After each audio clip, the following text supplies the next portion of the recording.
বিশ্ব নবীর পথ চিরশান্তির পথ, অশান্ত বিশ্বে তুমি রহমত, এসো তাই মেধা মননে জেনে নি। আসসালামু আলাইকুম ওয়া রাহমাতুল্লাহি ওয়া বারাকাতুহু। প্রিয় দর্শক, যারা কাছে দূরে দেশ ও প্রবাসী যে যেখান থেকে দেখছেন, আপনাদের সকলকে আন্তরিক মোবারকবাদ জানিয়ে শুরু করছি এনটিভির নিয়মিত সাপ্তাহিক আয়োজন দারসুল হাদিস অনুষ্ঠানে। পুরো অনুষ্ঠান জুড়ে এ পর্বে আপনাদের সাথে আমি রয়েছি মাওলানা গোলাম কিবরিয়া আল মুসলিম।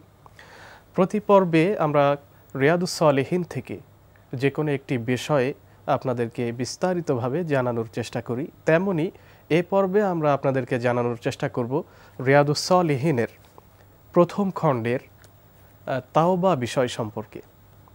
তাওবা কি, প্রথমে আমরা একটু জেনে নেবার চেষ্টা করব। তাওবা শব্দটি আরবি, এর বাংলা অর্থ যদি আমরা জানার চেষ্টা করি তাহলে এর বাংলা অর্থ হবে ফিরে আসা। ফিরে কিভাবে আসবে, এটা যদি পারিভাষিক অর্থে আমরা চেষ্টা করি তাহলে সমস্ত অন্যায় কাজ থেকে মহান আল্লাহর দিকে ফিরে আসা। তো আল্লাহর দিকে যদি ফিরে আসতে হয় তাহলে কিভাবে ফিরে আসতে হবে? মহান আল্লাহ রাব্বুল আলামিন পবিত্র কুরআনুল কারিমে আমাদের জন্য ইরশাদ করেছেন, ইয়া আইয়ুহাল্লাযীনা আমানু তুবু ইলাল্লাহি তাওবাতান নাসুহা। অর্থাৎ ঈমানদারদেরকে উদ্দেশ্য করে আল্লাহ তাআলা বলছেন যে হে ঈমানদারেরা, তোমরা যারা ঈমান এনেছো, তোমরা যারা ঈমান এনেছো তারা তাওবা করো খারাপ কাজের থেকে। কিভাবে তাওবা করব? আল্লাহ রাব্বুল আলামিন ঈমানদারদেরকে ডেকে বলছেন, ও হে ঈমানদারেরা, তোমরা যারা ঈমান এনেছো পূর্বের ভুলগুলো থেকে তাওবা করো এবং আমার দিকে ফিরে আসো, আমার দিকে প্রবর্তিত হও। এরপর আল্লাহ রাব্বুল আলামিন বলছেন যে তোমরা এমনভাবে তওবা করো তাওবাতুন নাসুহা, অর্থাৎ খাঁটি তওবা করা, সঠিক তওবা করা। এমন তওবা নয় যে আমরা একটা ভুল করে ফেললাম, ভুল থেকে তওবা করলাম, আবার সেই ভুলের দিকে আবারও ফিরে গেলাম, এমন তওবা নয়।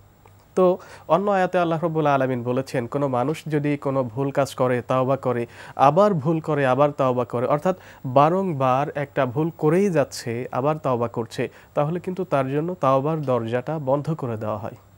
আস্তাগফিরুল্লাহ। এজন্য আমরা তাওবা করব কিভাবে? তাওবাতুন নাসুহা, অর্থাৎ এই ভুল থেকে আমরা চিরতরে স্থায়ীভাবে ফিরে আসব এবং দৃঢ় প্রতিজ্ঞা করব যে এই ভুল আমরা দ্বিতীয়বার আর করব না। এবারে তাওবা করার জন্য কিছু শর্ত রয়েছে। আমরা তাওবা করব, আবার শর্তগুলো ভেঙে আবার তাওবা করব, তাহলে ওই যে আল্লাহ তাআলা বলেছেন যে কেউ একই ভুল বারবার করলে তার তাওবার রাস্তা বন্ধ করে দেওয়া হবে। এজন্য তাওবাগুলোর শর্ত মেনে আমরা তাওবা করব এবং একই ভুলের পুনরাবৃত্তি আমরা করব না। সেই শর্তগুলো কি কি?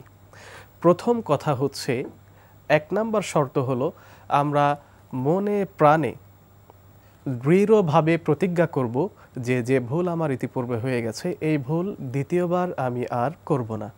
পরের বিষয় হচ্ছে অনুতপ্ত হয়ে আল্লাহ রাব্বুল আলামিনের কাছে এমনভাবে ক্ষমা চাইব যে এই পাপের কাজটা বা গুনাহের কাজটা করার কারণে আমার অন্তর ক্ষত বিক্ষত। এভাবে অনুতপ্ত হয়ে আমরা আল্লাহ তাআলার কাছে তওবা করব।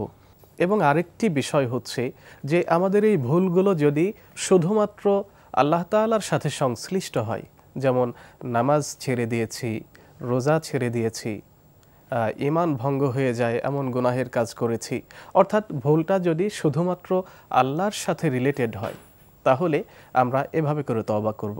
আরেকটি বিষয়, আমার এই তাওবার বিষয় যদি বান্দার সাথে রিলেটেড হয়, যেমন কারো পিছনে সমালোচনা করেছি, কাউকে ধিক্কার দিয়েছি, কাউকে বেশি কথা বলেছি, কারো অর্থ আত্মসাৎ করেছি, কারো জমি আত্মসাৎ করেছি, ভুল যদি এমন হয় তাহলে যার সাথে আমরা অপরাধ করেছি তার কাছে মাপ চেয়ে নিতে হবে, অথবা সেই ব্যক্তি আমাকে যদি কোনো শাস্তি দেয় সেই শাস্তি মাথা পেতে নিতে হবে, এরপরে আমাদেরকে ফিরে আসতে হবে। তো এই শর্তগুলো মেনে যদি আমরা তাওবা করতে পারি তাহলে আল্লাহ রাব্বুল আলামিন আমাদেরকে ক্ষমা করে দিবেন। আল্লাহ রাব্বুল আলামিন বলছেন যে ইন্নাল্লাহা মা'আস সাবিরিন, ধৈর্যশীলদের সাথে তিনি রয়েছেন। অনেক সময় আমরা দেখা যায় যে ভুল করে ফেলি, তাওবা করি, এরপরে মনের ভিতরে একটা হতাশা কাজ করে। অনেক সময় তো এমন হয় যে হতাশার কারণে মানুষ আত্মহত্যার মতো গর্হিত পথও বেছে নেয়। তো কাজেই হতাশ হওয়া যাবে না, ধৈর্য হারা হওয়া যাবে না। আল্লাহ রাব্বুল আলামিন বলছেন, লা তাহজান ইন্নাল্লাহা মা'ানা। এজন্য আল্লাহ তাআলা আমাদেরকে জানিয়ে দিচ্ছেন যে তোমরা কখনো হতাশ হবে না, আমি তো তোমাদের সাথেই আছি। যেখানে আল্লাহ তাআলা বলছেন যে হতাশ হওয়া যাবে না, ধৈর্য হারা হওয়া যাবে না, তোমাদের সাথে আমি রয়েছি, আমার কাছে ক্ষমা চাও, ক্ষমা করে দিব, এত এত সুন্দর কথামালা, এত এত সুন্দর বাক্য আল্লাহ রাব্বুল আলামিনের পক্ষ থেকে আমাদের উপরে আসার পরেও কেন আমরা ভুল করছি, কেন আমরা হতাশ হচ্ছি? আমরা যদি একটু সচেতন হই, তাহলে একটু সচেতনতার কারণেই আমরা তওবা যদি করে ফেলি সচেতনভাবে, তাহলে আল্লাহ তাআলা ক্ষমা করে দিবেন। এরপরে আল্লাহ রাব্বুল আলামিন বলছেন, ইস্তাগফিরু রব্বাকুম সুম্মা তুবু ইলাইহি। তোমরা নিজেদের প্রভুর নিকট ক্ষমা চাও এবং গুনাহ থেকে ফিরে আসো। তো প্রভুর নিকটে আমরা ক্ষমা কিভাবে চাইব? অনেক সময় এমন হয় যে আমরা তাওবা আরবিতে করতে গিয়ে অনেক সময় ভুল করে ফেলি। তাওবা কিন্তু আসলে আরবিতেই করতে হবে এমন কোনো বাধ্যবাধকতা নেই। আমরা চাইলে নিজের ভাষায় তাওবা করতে পারি।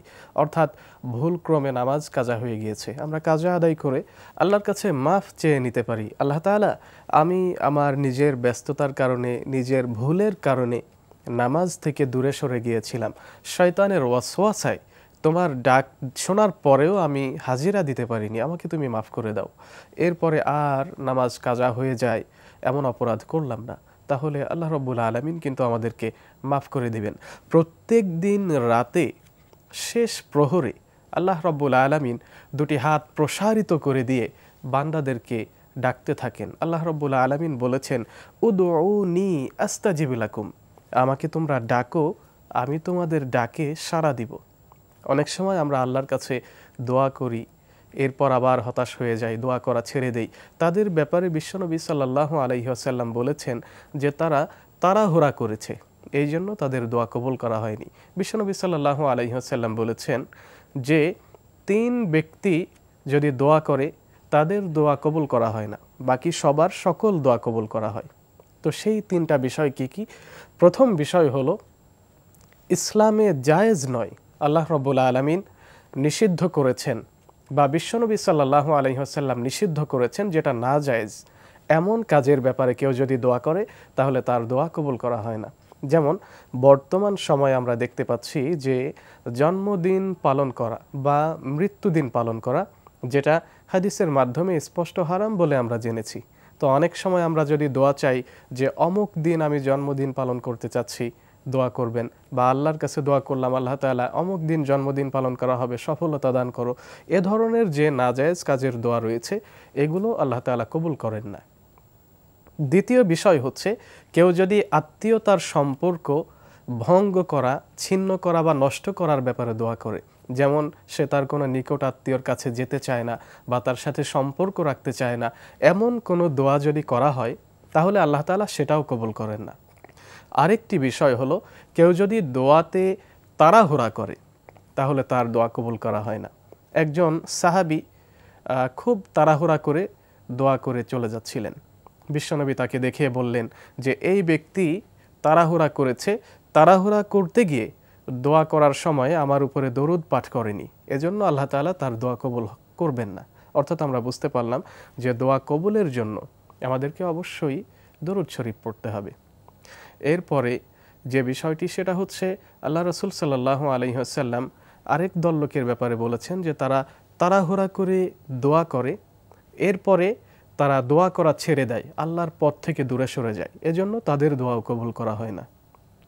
অর্থাৎ অনেক সময় আমরা তাওবা করি, আল্লাহর কাছে মাপ চাই, তারপরে দোয়া করি, এরপরে আমরা থেমে যাই, আবার সেই পূর্বের জায়গায় ফিরে যাই, এজন্য আমাদের কোনো পরিবর্তন হচ্ছে না। কাজেই প্রত্যেকটা সময়ে তাওবা, ইস্তেগফার, দরুদ শরীফ আমাদের একটা রুটিন করে নেওয়া উচিত।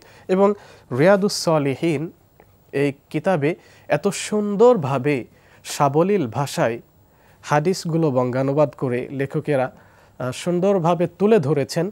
আমি আশাবাদী যে আপনারা এটা কিনে নিয়ে বাসায় নিজেরা পড়তে পারেন। যেমনি জ্ঞান বাড়বে ইসলামী জ্ঞান, তেমনি খুবই উপকৃত হবেন, জীবনধারা পরিবর্তন হয়ে যাবে ইনশাআল্লাহ তাআলা। এছাড়াও বিশ্বনবী সাল্লাল্লাহু আলাইহি ওয়াসাল্লাম আরও বলেছেন, হযরতে আবু হুরায়রা রাদিয়াল্লাহু তাআলা আনহুর বর্ণনায়, হাদিসটি বুখারী এবং মুসলিমে এসেছে। হাদিসটি হচ্ছে আবু হুরায়রা রাদিয়াল্লাহু তাআলা আনহু তিনি বর্ণনা করেছেন যে আবু হুরায়রা রাদিয়াল্লাহু তাআলা আনহু বিশ্বনবী সাল্লাল্লাহু আলাইহি ওয়াসাল্লামকে বলতে শুনেছেন, বিশ্বনবী উম্মতদেরকে বলছেন যে লোকেরা তোমরা বেশি পরিমাণে আল্লাহর কাছে ক্ষমা প্রার্থনা করো, কেননা আমি প্রতিদিন ৭০ বারেরও বেশি আল্লাহর কাছে ক্ষমা চাই।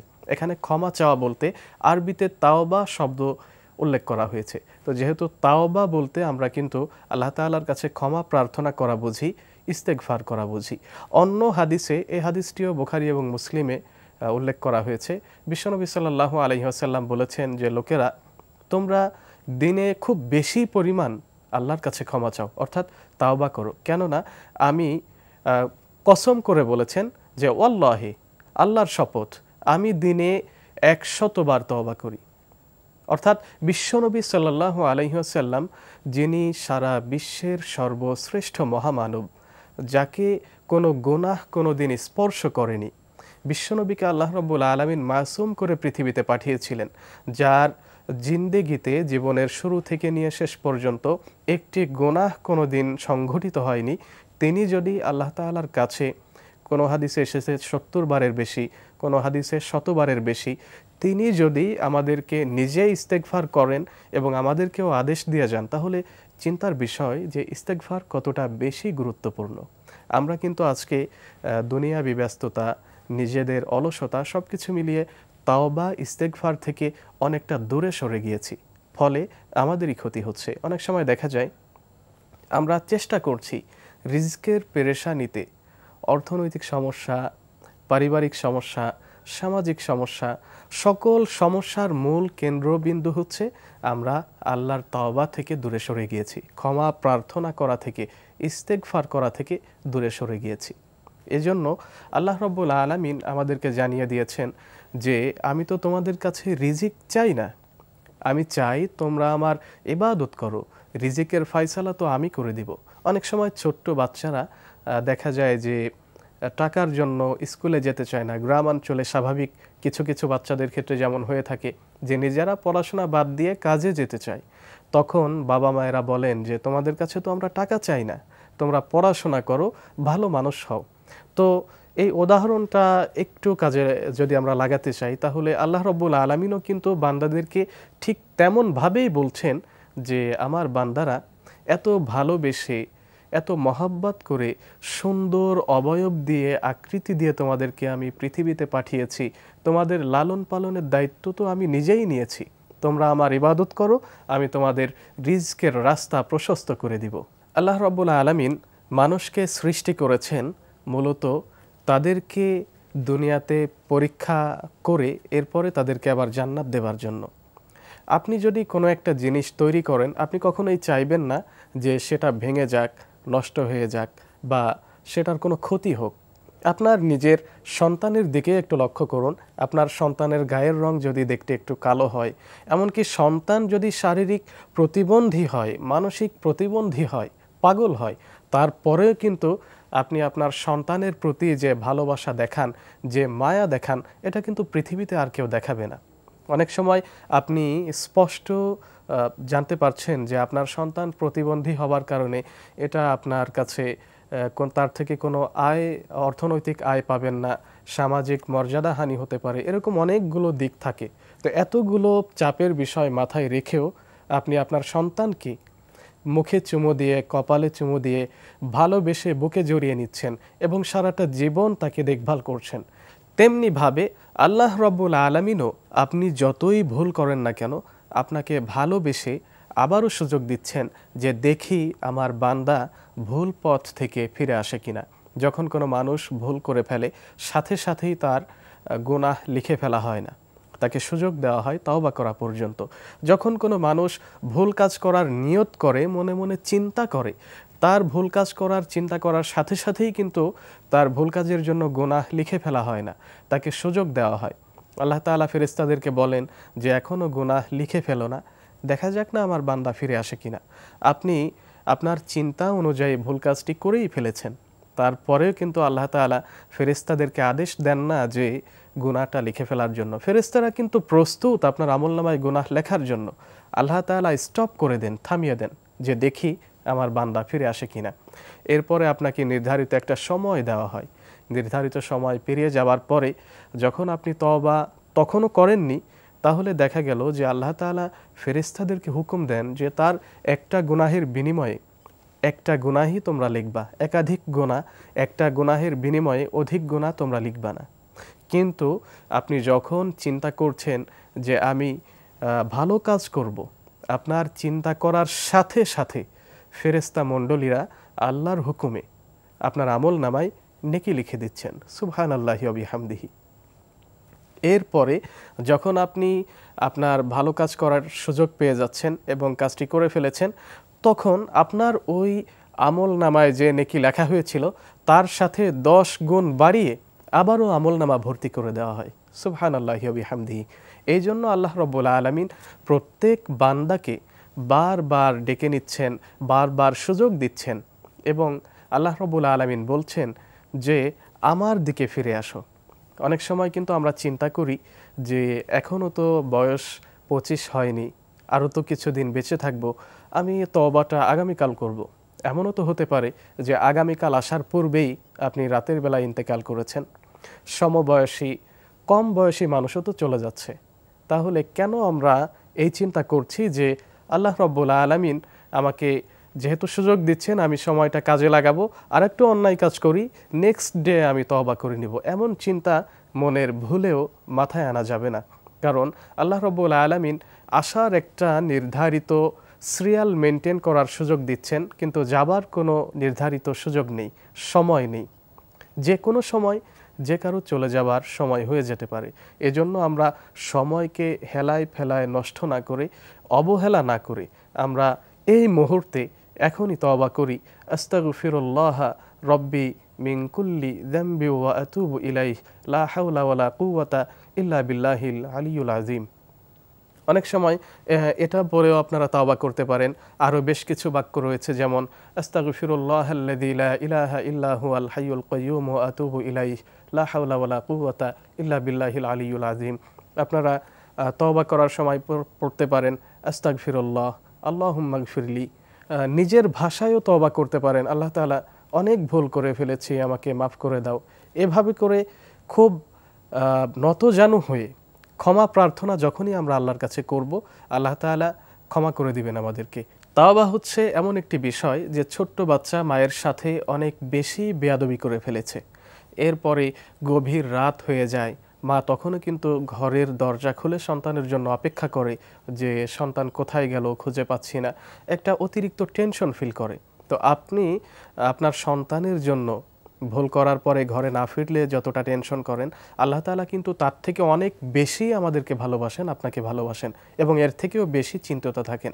বিশ্বনবী সাল্লাল্লাহু আলাইহি ওয়াসাল্লামের মাধ্যমে, অর্থাৎ হাদিসের মাধ্যমে আমরা জানতে পেরেছি যে কোনো মানুষ যদি মরুভূমির মরুভূমিতে চলার পথে তার উট হারিয়ে ফেলে, অর্থাৎ আমরা জানি যে মরুভূমিতে একমাত্র বাহন হচ্ছে, উৎকৃষ্ট বাহন হচ্ছে উট, এবং উট রাস্তা চিনে। অন্য প্রাণী রাস্তা হারিয়ে যেতে পারে, কিন্তু উট কিন্তু রাস্তা হারায় না।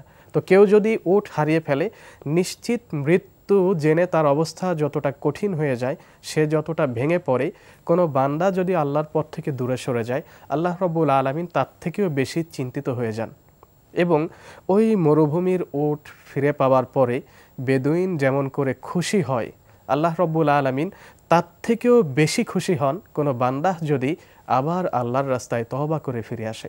কাজেই আমরা যারা ভুল করছি, এই মুহূর্তে আমরা তওবা করে নেই, আল্লাহর দিকে ফিরে আসি। প্রিয় দর্শক ও শ্রোতা যারা দেখছেন, আপনাদের অবগতির জন্য আমি জানাতে চাই যে রিয়াদুস সলিহিন কিতাবটি খুবই উন্নত মানের এবং সাবলীল ভাষায় অথেন্টিক তথ্য সমৃদ্ধ। আপনারা চাইলে যাদের বাসায় রিয়াদুস সলিহিন নেই, তারা এটা রিয়াদুস সলিহিন কিনে নিয়ে পড়তে পারেন, এবং যাদের বাসায় রয়েছে বেশি বেশি পড়ুন, কোরআন হাদিস জেনে বুঝে কোরআন হাদিস অনুযায়ী আমল করুন। এতক্ষণ আলোচনা করছিলাম রিয়াদুস সলিহিন কিতাব থেকে। দেখা হবে পরবর্তী কোনো জুমাবারে। সেই পর্যন্ত আল্লাহ রাব্বুল আলামিন আপনাদের সকলকে ভালো রাখুন, সুস্থ রাখুন। বিদায় নিচ্ছি। ওমা তৌফিকি ইল্লা বিল্লাহ। আসসালামু আলাইকুম রহমতুল্লাহি ওয়া বারাকাতুহু। চিরশান্তির পথ অশান্ত বিশ্বে তুমি রহমত, এসো তাই মেধা মন